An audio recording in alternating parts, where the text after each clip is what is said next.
Areál aj priestory strelnice v Nitre sa dnes zaplnili účastníkmi streleckej súťaže Best Shot Cup 2013, v preklade Najlepšia strela.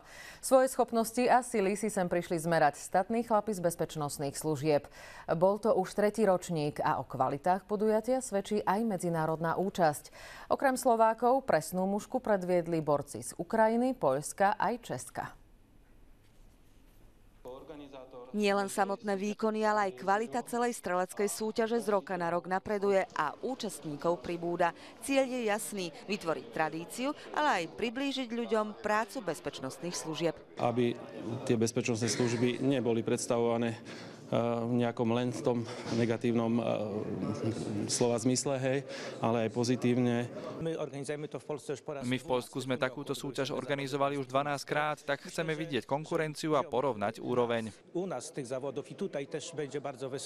Slávnostné otvorenie v príjemnom prostredí odštartovalo férový boj tvrdých chlapov, ale pevnú ruku ukázali aj ženy.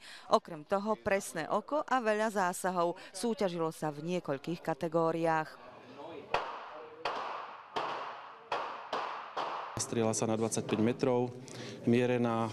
Ďalšia disciplína je rýchlopálba na 15 metrov s prebíjaním. Je to taká atraktívna časť tej súťaže. Troška som sklamaný, lebo bol som veľmi nervózny, keďže je to moja prvá takáto súťaž. Všetko išlo do terču.